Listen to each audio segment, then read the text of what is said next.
दोस्तों, कैसे हैं आप सब। तो दोस्तों, जैसे कि आपने थंबनेल पे देख ही लिया होगा, आज हम बात करेंगे दिल्ली की उन 1.25 लाख प्रॉपर्टीज के बारे में जिनके ऊपर खतरे की तलवार जो है अब भी मंडरा रही है। कई लोगों का ऐसा कहना होता है कि सर आपकी जो वीडियोस होती हैं, वीडियोस में आप बता देते हो ऐसा है वैसा है। तो दोस्तों, मैं आपको एक चीज बताऊं, हमारे चैनल पे जितनी भी वीडियोज हम डालते हैं प्रॉपर्टी से रिलेटेड, उनके ऊपर प्रॉपर रिसर्च की जाती है, देन उसके बाद डाली जाती है।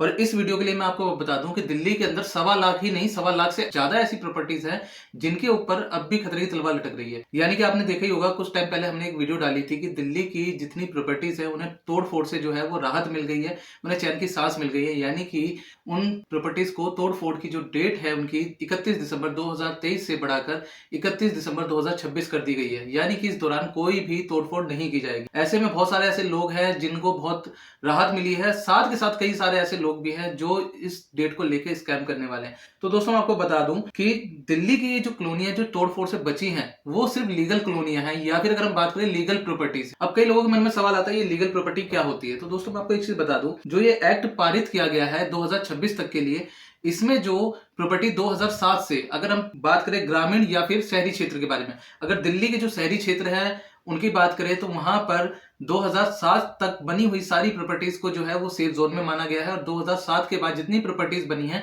उन्हें अवैध माना गया है या फिर अवैध घोषित कर दिया गया है गवर्नमेंट की तरफ से। और ये आज नहीं, ये काफी पहले से ही है। जैसे कि आपको पता ही होगा कि 2006-07 में दिल्ली के अंदर बराबर धड़ल्ले से सीलिंग चल रही थी और मकानों की तोड़फोड़ की जा रही थी, अनऑथराइज जितनी कंस्ट्रक्शन थी उन्हें तोड़फोड़ किया जा रहा था। ये रूल तब से है।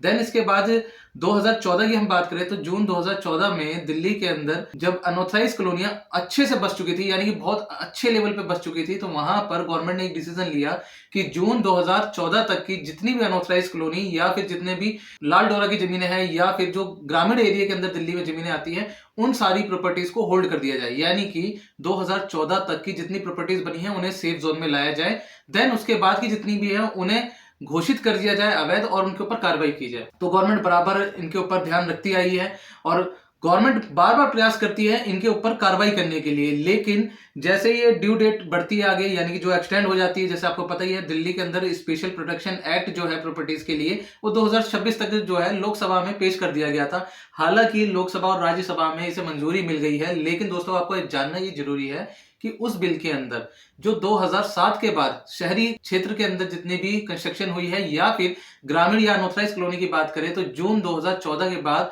जितनी भी प्रॉपर्टीज के ऊपर अनऑथराइज कंस्ट्रक्शन हुई है या फिर अगर हम बात करें कि जो अवैध मकान बनाए गए हैं उनको लेकर कोई भी यहाँ पर राहत वाली बात नहीं की गई है। तो दोस्तों, ऐसे में मैं आपको बता दूं कि जितनी भी प्रॉपर्टी जो इस कैटेगरी के बाहर आती है वो सारी की सारी अवैध है और उनके ऊपर एमसीडी द्वारा कार्रवाई भी स्टार्ट हो चुकी है।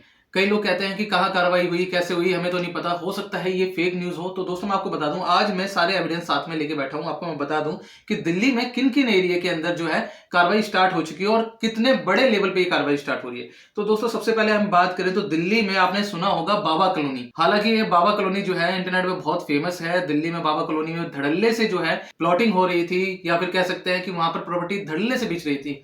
उस बिक रही प्रॉपर्टी को मैं आपको बता दूं, दिल्ली की बाबा कॉलोनी के ऊपर जो है एमसीडी का बुलडोजर चल चुका है। और यहां पर एक खास चीज ये है कि जो एग्रीकल्चर लैंड था, जैसे कि हमने अपनी वीडियो के अंदर, लास्ट वीडियो के अंदर आपको बताया था कि जितने एग्रीकल्चर लैंड होते हैं उसके ऊपर आप रेजिडेंशियल बिल्डिंग नहीं बना सकते हैं, वो रिच क्षेत्र में मानी जाती है या फिर एग्रीकल्चर लैंड मानी जाती है। और इस तरीके से अगर आप कोई भी कंस्ट्रक्शन करते हैं या कोई भी प्लॉट लेते हैं तो वहां पर जब भी आप कंस्ट्रक्शन करेंगे तो गवर्नमेंट उसे ढहा देगी, क्योंकि वो जो है अवैध तौर पे अवैध जमीनों को कब्जा दिया जाता है, उन जमीनों को अवैध माना जाता है रेजिडेंशियल के पर्पस के लिए यूज करने के लिए। तो दोस्तों, ऐसे ही आपको मैं बता दूं, बुराड़ी में एक और ऐसा मामला सामने आया है। तो दोस्तों, मैं आपको बता दूं, बुराड़ी का नत्थुपुरा एरिया आपने सुना होगा। नत्थुपुरा एरिया के पास करीबन 48,000 स्क्वायर मीटर, अगर हम बात करें गजों की, तो 58,000 गज के एरिया में बसी हुई कॉलोनी को जो है एमसीडी द्वारा बुलडोजर से गिरा दिया गया है।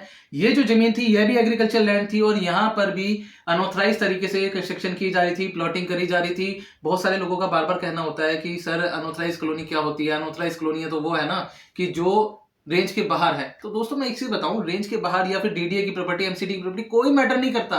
मैटर ये करता है कि वो प्रॉपर्टी जो है रेजिडेंशियल है या नहीं है। क्योंकि डीडीए की प्रॉपर्टी में आप कब्जा करके बना रहे हैं, वो तो अवैध ही है। लेकिन साथ के साथ अगर आप कोई ऐसी कॉलोनी में जहां पर खेती की जगह है और आप उस खेती की जगह पे रेजिडेंशियल प्लॉट बना रहे हो, तो मैं आपको बता दूं दोस्तों, गवर्नमेंट इस चीज के लिए अलाउ नहीं करती है, यह भी अवैध है। दिल्ली में बहुत सारे ऐसे लोग हैं, अगर हम बात करें दिल्ली की आबादी करीबन है ना 2.5 से 3 करोड़ लोगों की आबादी है। हर किसी का एक सपना है, अपना घर होना चाहिए। अपना घर होना चाहिए, किसी कीमत पे होना चाहिए। पूरी जिंदगी का पैसा लगाने को तैयार है, लोन पे पैसा लेके लगाने को तैयार है, ब्याज पे लेके लगाने के लिए तैयार है। लेकिन दोस्तों ऐसे पैसे का क्या फायदा कि जिसे आप लगाने के बाद अपने सपनों का आशियाना या फिर घर खरीद भी लेते हैं और उस पर हमेशा जो है टूटने का खतरा मंडराता रहता है। तो दोस्तों ऐसे ही मैं आपको बता दूं, खाली ये बुराड़ी का एरिया नहीं, बुराड़ी के अलावा आपने जहांगीरपुरी का नाम भी काफी सुना होगा भाई। मेट्रो गई हुई है, पक्की सड़कें हैं, वहां पर भी वार्ड नंबर 18 में जो है ये रहीम चौक जगह है और खसरा नंबर 444 है, जिसके अंदर करीबन 4000 वर्ग गज यानी 4000 गज में अवैध कब्जा करके और वहां पर प्लॉटिंग काटी जा रही थी, वहां पर घर बनाए जा रहे थे, जिन्हें ढा दिया गया है। आपके सामने 3 एग्जांपल मैंने दे दिए हैं, साथ के साथ में इनकी कुछ कटिंग भी जो है अपनी वीडियो में आपको हाईलाइट करूंगा ताकि आपको कंफर्म हो सके। इसके बाद अगर हम बात करें वेलकम मेट्रो स्टेशन के पास, तो वेलकम मेट्रो स्टेशन के पास करीबन 48,000 गज जगह यानी कि 4000 वर्ग मीटर जगह पर भी कब्जा करके जो है अनऑथराइज कंस्ट्रक्शन की गई थी। कुछ गोडाउन्स वगैरह बनाए गए थे जिन्हें डीडीए द्वारा कंप्लेंट पे एमसीडी ने वहां से ढा दिया है। अब इसके अलावा अगर हम बात करें मयूर विहार फेज 3 की, तो मयूर विहार फेज 3 में घड़ोली डेयरी से लेके और जो मयूर विहार फेज 3 की मेन रोड है वहां पर 3 किलोमीटर तक का अवैध कब्जा जो है वो एमसीडी द्वारा खाली कराया गया है। तो दोस्तों मैं आपको बता दूं, अगर आपके मन में ये है ना कि दिल्ली की जो प्रॉपर्टी एक्ट है उसके अंदर आपकी प्रॉपर्टी को जो है वो एक लीगलिटी मिल गई है या फिर आपकी प्रॉपर्टी को पक्का कर दिया है, तो ऐसी भूल में ना रहें। दिल्ली के अंदर जो है एमसीडी और डीडीए जो है वो कार्रवाई पे आ गई है, कार्रवाई कर रही है। साथ के साथ आपको मैं बता दूं कि जैसे मैंने यहाँ पर आपको बताया कि 1.25 लाख प्रॉपर्टी, ये तो एक अंदाजा है 1.25 लाख प्रॉपर्टी का, लेकिन दिल्ली के अंदर जो प्रॉपर्टीज हैं वो हर महीने करीबन 8 से 9,000 प्रॉपर्टीज ऐसी जुड़ रही हैं जो अनऑथराइज हैं। यानी कि अगर हम बात करें अवैध निर्माण जो है 8 से 9,000 दिल्ली में हर महीने हो रहा है, तो आप इसको इंटू कर लीजिए कि कितने अवैध निर्माण हो चुके हैं और कितनों की लिस्ट बन चुकी है। एमसीडी ने यहाँ पर करीबन अगर हम बात करें 1,27,000 प्रॉपर्टी की तो लिस्ट बना रखी है अपने पास, तोड़ फोड़ के लिए उन्हें चिन्हित कर लिया है। अब कई लोग में से ये पूछेंगे भैया तोड़ फोड़ के लिए चिन्हित कर दिया, लिस्ट दे दो। भाई साहब ये गवर्नमेंट का काम है, गवर्नमेंट का इंटरनली मैटर है। हाँ, लेकिन मैं आपको एक चीज के लिए जरूर चेता सकता हूं कि जो 2014 और 2007 का जो मैंने आपको एक्ट बताया है या इसके बाद की जो प्रॉपर्टीज बताई है, उनसे आप जान सकते हैं कि आपकी प्रॉपर्टी जो है वो कहीं ऐसा तो नहीं है कि इस तोड़ फोड़ के अंदर शामिल है। साथ ही साथ दोस्तों मैं आपको बता दूं कि अगर आप जानना चाहते हैं कि आपकी प्रॉपर्टी जो है वो तोड़ फोड़ में आ रही है कि नहीं आ रही है, तो उसका भी मैं आपको कुछ हिंट दे देता हूं जिससे आपको मदद मिलेगी ये जानने के लिए। सबसे पहले दोस्तों मैं आपको बता दूं, दिल्ली के अंदर जितनी भी प्रॉपर्टीज है ना आज के टाइम में, सब में house number, plot number, XYZ हर तरीके के ऐसे आपको एड्रेस मिल जाएगा, लेकिन खसरा नंबर ज्यादातर लोग नहीं लगाते हैं। तो मैं आपको बता दूं दिल्ली के अंदर जितनी प्रॉपर्टी है ना दोस्तों, सब में खसरा नंबर होता ही होता है। और खसरा नंबर को क्या होता है, जैसे चैन पे चैन चलती चली जाती है, आज इसने प्रॉपर्टी खरीदी, कल उसने खरीदी, परसों उसने खरीदी, तो उसमें क्या है खसरा नंबर लोग है ना धीरे धीरे करके एड्रेस शॉर्ट कराते चले जाते हैं और खसरा नंबर पीछे छोड़ते हैं। तो दोस्तों जो खसरा नंबर है ना उससे आपको पता चल सकता है कि आपकी प्रॉपर्टी जो है वो जेन्युइन है कि नहीं है, क्योंकि एक बार आपको अपना खसरा नंबर पता चल गया तो आप उससे रेवेन्यू ऑफिस से जाके उसकी डिटेल निकलवा सकते हैं। खसरा नंबर कैसे जानना है, तो दोस्तों मैं आपको बता दूं, जो आपकी जो जमीनें हैं या फिर आपका जो एड्रेस है उसे लेके आप जाके अपने रेवेन्यू ऑफिस में, यानी कि अगर हम बात करें जो सब रजिस्ट्रार ऑफिस है, वहां जाके अगर आप वहां पर अपनी प्रॉपर्टी का खसरा नंबर निकलवाना चाहते हैं तो आप वहां से अपना प्रॉपर्टी का खसरा नंबर निकलवा सकते हैं। देन उस खसरे नंबर से आपको ये पता चल जाएगा ये खसरा जो है आपका वो प्राइवेट खसरा है, ये सरकारी खसरा है। क्योंकि ज्यादातर लोगों को ये नहीं पता कि जिस जमीन पे वो रह रहे हैं, जिस जगह पे उन्होंने अपना सपनों का आशियाना बसा रखा है, क्या वो प्राइवेट जगह है, क्या वो उनकी ही जगह है, क्या वो उसके पूरे मालिक हैं, या फिर कहीं ऐसा तो नहीं है कि डीडीए, एमसीडी या फिर कोई ऐसी कॉलोनी या फिर कोई ऐसे खेत पे जो है अवैध तरीके से उन्हें प्लॉटिंग कर दी गई है और उन्होंने अपने सपनों का आशियाना बसा लिया है। क्योंकि दोस्तों अगर ऐसा होता है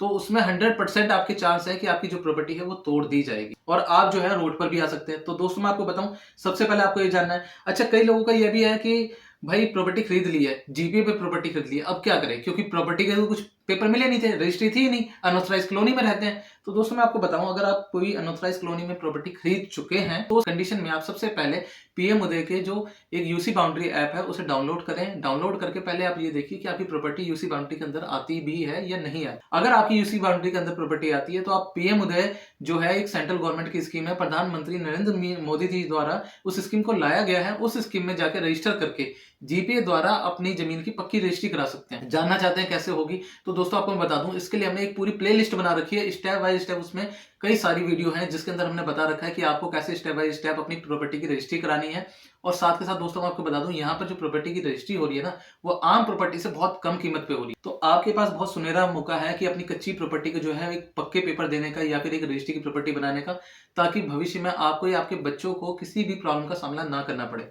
साथ ही साथ दोस्तों मैं आपको बता दूं कि इस प्रॉपर्टी की जो सीरीज हमने बनाई है उसका लिंक आपको यहाँ पर आई बटन पे देखने को मिल जा रहा होगा। आप यहाँ से क्लिक करके सारी वीडियोस देख के अपनी प्रॉपर्टी की जो है स्टेप बाय स्टेप रजिस्ट्री करा सकते हैं। और हमारी इस वीडियो का बहुत सारे लोगों ने फायदा उठाया है। बहुत सारे ऐसे कमेंट्स आए हैं जिनकी प्रॉपर्टी की रजिस्ट्री नहीं हो पा रही थी और उन्होंने इस प्रोसेस को दोहरा के अपनी प्रॉपर्टी की जो रजिस्ट्री है वो कर ली है। साथ के साथ दोस्तों मैं आपको बता दूं कि जैसे कि यहाँ पर एमसीडी ने जो है लिस्ट बना रखा है, कट ऑफ बना रखी है उन प्रॉपर्टीज की, 1.25 लाख प्रॉपर्टीज से ज्यादा प्रॉपर्टीज की, कि जिन्हें तोड़ फोड़ के लिए उन्होंने चिन्हित कर रखा है। तो ऐसे ही खाली दिल्ली के अंदर नहीं हो रहा है दोस्तों, दिल्ली एनसीआर के अंदर भी ये सारी चीजों को लेकर गवर्नमेंट एक्टिव हो चुकी है।